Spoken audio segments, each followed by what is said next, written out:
राम राम जी मित्रों, स्वागत है आप सभी का हमारी यूट्यूब चैनल पर।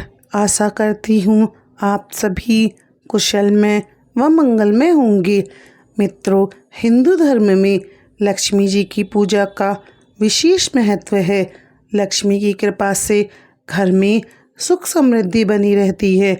देवी लक्ष्मी की कृपा पाने के लिए भक्त दिन रात पूजा करते हैं, उपवास करते हैं और माता लक्ष्मी की कृपा के लिए अनेक उपाय करते हैं। ऐसे में हमारे शास्त्रों में कुछ बातें बताई गई हैं जो इस प्रकार हैं। यदि किसी घर में बिल्ली अपने बच्चे को जन्म देती है तो उसका क्या परिणाम होता है? क्या इससे घर में रहने वाले लोगों के जीवन पर शुभ या अशुभ किस तरह का प्रभाव पड़ता है? आइए आज हम आपको एक कहानी के रूप में इसको बताते हैं। मित्रों, कहानी इस प्रकार है। मित्रों, यदि आप भी अपने घर में बिल्ली रखते हैं, बिल्लियां पालते हैं, तो उन लोगों को इस कहानी को ज़रूर सुनना चाहिए। कुत्ते और बिल्ली पालना आज के युग में एक फैशन हो गया है।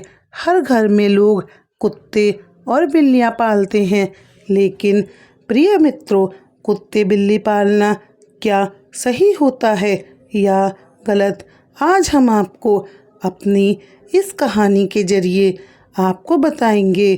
प्रिय मित्रों, बिल्ली के बारे में आपने काफ़ी सारी बातें सुनी होंगी। बिल्लियों के संकेत के बारे में आपने काफ़ी अच्छी बुरी बातें सुनी होंगी और काफ़ी कहानियाँ भी सुनी होंगी, काफ़ी सारे ग्रंथ भी पढ़े होंगे। लेकिन आज जो सच्चाई हम आपको बताने जा रहे हैं, यह हर व्यक्ति को सुननी चाहिए। शास्त्रों का ऐसा मत है कि संसार में ऐसा कोई घर नहीं होता जिसमें बिल्ली का आगमन नहीं होता है। बिल्ली हर उस घर में जाती है जिस घर में मनुष्य रहते हैं। लेकिन क्या आप इस बात को जानते हैं कि यदि बिल्ली आपके घर में आती है और अक्सर आती रहती है तो उसका क्या संकेत होता है? यदि आपके घर के आजू बाजू में बिल्लियाँ रोती हैं तो उनका क्या संकेत होता है? और यदि आपके घर में बिल्लियाँ अपने बच्चों को जन्म देती हैं तो उसका क्या संकेत होता है? प्यारे मित्रों, यदि आप कोई शुभ कार्य करने के लिए जा रहे हैं और रास्ते में बिल्ली आपका रास्ता काट जाए तो उसका क्या संकेत होता है? मित्रों, बिल्ली एक मांसाहारी स्तनधारी जानवर है। इसकी सुनने और सूंघने की शक्ति प्रखर होती है। यह कम रोशनी, यहाँ तक कि रात में भी देख सकती है। लगभग 95,000 वर्षों से बिल्लियाँ मनुष्यों के साथ में रहती हैं। प्राकृतिक रूप से इनका जीवन लगभग 15 वर्ष का होता है। श्री हरि विष्णु कहते हैं कि जिस घर में बिल्लियाँ अपने बच्चों को जन्म देती हैं उस घर में माता लक्ष्मी का आगमन होता है। लेकिन कितना सच है और कितना झूठ है? प्यारे मित्रों, वीडियो में आगे बढ़ने से पहले आपसे अनुरोध है कि हमारी इस प्रस्तुति को आप पसंद करें और हमारी इस कहानी को पूरा सुनें। अब हम आपको कहानी सुनाते हैं। मित्रों, प्राचीन समय की बात है। एक नगर में एक औरत रहती थी। उस औरत का एक पुत्र होता था। प्रिय मित्रों, उसका वह पुत्र अपाहिज होता है। वह पुत्र बिल्कुल अपाहिज होता है। ना तो वह बिस्तर से उठ पाता और ना ही वह चल पाता। अब वह औरत अपने पुत्र की ऐसी हालत देखकर बहुत दुखी रहती थी। उसको हर समय यही चिंता खाए रहती थी कि मेरे अपाहिज पुत्र का क्या भविष्य है? मेरे इस पुत्र का मेरे ना होने पर क्या होगा? प्यारे मित्रों, अब कुछ समय बाद वह औरत फिर से गर्भवती हो जाती है और उस औरत को अब दूसरा पुत्र जन्म होता है तो उसका दूसरा पुत्र भी अपाहिज होता है। उसका दूसरा पुत्र भी पहले पुत्र की भांति बिस्तर पर ही लेटा रहता था। वह ना तो हिल डुल पाता था, ना चल फिर पाता था। वह पूर्ण रूप से अपाहिज था। अब उसका दूसरा पुत्र और पहला पुत्र दोनों ही अपाहिज थे। उस औरत को अब और भी ज़्यादा चिंता सताने लगी कि अब तो मेरे 2 पुत्र हैं, लेकिन दोनों ही बिल्कुल अपाहिज हैं। इनका अब क्या होगा? इनका भविष्य कैसा होगा? यही चिंता उस औरत को अंदर ही अंदर खाए जा रही थी। इसी तरह से समय बीतता गया और अब वह औरत तीसरी बार गर्भवती हुई। इस बार भी उसको कुछ समय बाद एक पुत्र पैदा हुआ। जब उस औरत को तीसरा पुत्र होता है तो वह भी उसके पहले ही पुत्र के जैसी अपाहिज होता है। उसके तीनों पुत्र अपाहिज होते हैं।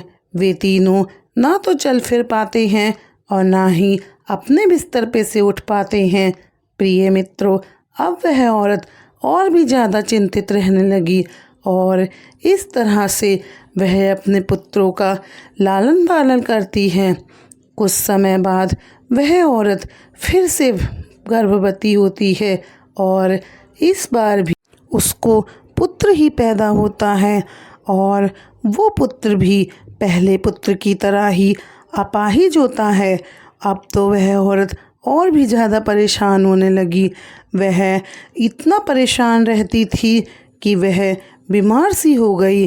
वह यही सोचती रहती थी कि मेरे ना होने पर मेरे पुत्रों का क्या होगा, इनका भविष्य कैसा होगा, अब इनका लालन पालन कैसे करूँगी मैं, कितने दिन जिंदा रहूँगी और जब तक मैं जीवित हूँ तब तक तो मैं इनकी देखभाल कर सकती हूँ, लेकिन मेरे ना होने के बाद इनका क्या होगा। यही चिंता उस औरत को खाई जा रही थी। मित्रों, अब वह औरत अपने जीवन के दिन इसी तरह से बिताई जा रही थी। तभी कुछ समय बाद उस औरत को एक और पुत्र होता है और वह पुत्र भी अपने चारों भाइयों की तरह अपाहिज ही होता है। उसकी भी अपने भाइयों की तरह ही हालत होती है। वह भी बिस्तर पर ही पड़ा रहता था। हिलना डुलना चलना फिरना कुछ भी नहीं कर पाता था। प्रिय मित्रों, अब तो उस औरत की और भी ज़्यादा हालत ख़राब हो जाती है और वह सोचने लगती है कि मेरी कोख में ही कोई कमी है, इसीलिए मुझे अपाहिज पुत्र हो रहे हैं। मेरी कोख में ज़रूर कोई खोट है, वरना ऐसा तो किसी के साथ नहीं होता है। यही सोचकर वह औरत बड़ी दुखी हो जाती है और अपने जीवन को इसी तरह दुखों में काटती है। लेकिन वह अपने पुत्रों का लालन पालन बहुत अच्छे से करती है और अपने पुत्रों को किसी प्रकार की भी कोई कमी नहीं होने देती है। अब वह औरत बिल्कुल आशा छोड़ देती है और सोचने लगती है मेरे नसीब में यह अपाहिज पुत्र ही लिखे हैं, या फिर हो सकता है मेरी ही कोख खराब है। यही सोचकर वह औरत बड़ी दुखी हो जाती है और हमेशा घुट घुट के जीने लगती है। उस औरत को हमेशा यही चिंता सताती थी कि मेरे ना होने के बाद मेरे इन 5 पुत्रों का क्या होगा, इनका लालन पालन कौन करेगा। यही चिंता उस औरत को अंदर ही अंदर खाए जा रही थी। घुट घुट के जीती और अपने पुत्रों का रो रो कर लालन पालन किया करती थी। प्यारे भक्तों, खून के आंसू पीती थी वह औरत, लेकिन फिर भी अपने पुत्रों का अच्छे से लालन पालन किया करती थी। भक्तों, अब कुछ समय निकलने के बाद उस औरत के घर में एक सफ़ेद रंग की बिल्ली आती है और वह उस औरत के घर में रहने लग जाती है। अब कुछ दिनों बाद बिल्ली अपने 4 सुंदर बच्चों को जन्म देती है। जब बिल्ली अपने 4 बच्चों को जन्म देती है तो उस औरत का पहला बच्चा बिल्कुल ठीक हो जाता है। उस औरत का पहला बच्चा अपने बिस्तर से खड़ा होने लगता है और अपने पाँव पर भी चलने लगता है। प्यारे मित्रों, अब वह औरत बहुत ही प्रसन्न होती है और बड़ी खुश हो जाती है और ऊपर वाले का दिल से धन्यवाद करती है।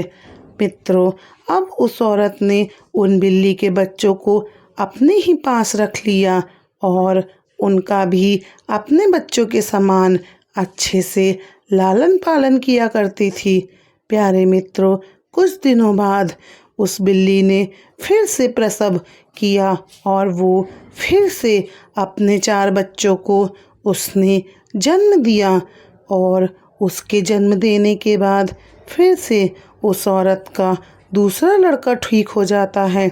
इसी तरह से जब जब बिल्ली को प्रसव होता तब तब उस औरत का हर बार एक बच्चा ठीक हो जाता था।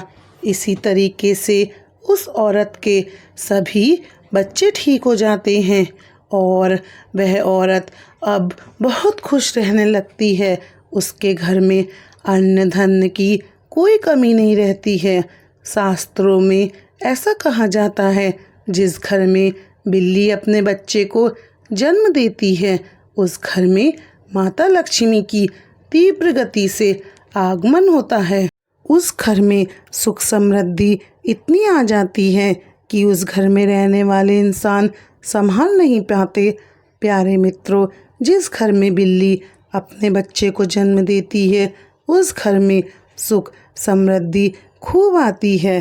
ज्योतिष शास्त्र के मुताबिक घर में बिल्ली के बच्चे देना शुभ माना जाता है। ऐसा माना जाता है कि इससे घर में सुख समृद्धि आती है और नकारात्मक शक्तियाँ स्वयं दूर हो जाती हैं और घर के मुखिया की किस्मत बदल जाती है। साथ ही घर में मांगलिक कार्य होने की भी संभावना बढ़ जाती है। कुछ लोगों का मानना है कि बिल्ली के बच्चे पैदा होने के 3 महीने के अंदर ही घर के सदस्यों को हर एक क्षेत्र में सफलता मिलने लगती है। कुछ लोगों का कहना है सफ़ेद बिल्ली का घर में आना शुभ माना जाता है और इससे नकारात्मक ऊर्जा दूर हो जाती है। सुबह के समय बिल्ली देखना भी अत्यधिक शुभ माना जाता है। इसका मतलब है कि आपके घर में कोई मेहमान आने वाला है या फिर आप किसी पुराने दोस्त से मिलने जा रहे हैं। वहीं अगर घर के बाहर बिल्ली का रोना सुनाई दे तो यह बुरा संकेत माना जाता है। ऐसा माना जाता है कि बिल्ली के रोने का मतलब कुछ बुरा होने वाला है। अगर घर में या बाहर बिल्लियां आपस में लड़ रही हैं तो इसका मतलब ये है कि घर में कलेश होने की संभावना है। मित्रों, वास्तुशास्त्र के अनुसार यदि हमारे घर में अचानक से भूरे रंग की बिल्ली आ जाए तो इसे बेहद शुभ माना जाता है। मान्यता है कि यह बिल्ली हमारे सौभाग्य को अपने साथ लेकर आती है। भूरे रंग की बिल्ली का अचानक घर में आना धन आने के सामान्य होता है। भूरे रंग की बिल्ली जब घर में प्रवेश करती है तो उसके आने से धन के आने के सारे मार्ग खुल जाते हैं। साथ ही इसके आने से आपके लंबित काम भी पूरे हो जाते हैं। अटका हुआ धन भी प्राप्त होता है।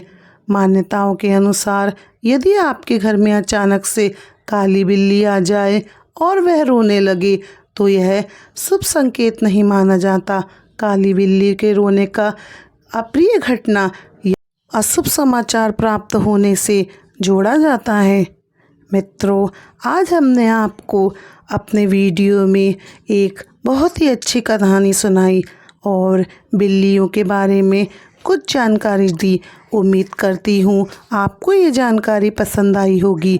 यदि आपको यह जानकारी अच्छी लगे हमारे चैनल को सब्सक्राइब करें, वीडियो को लाइक और शेयर करें।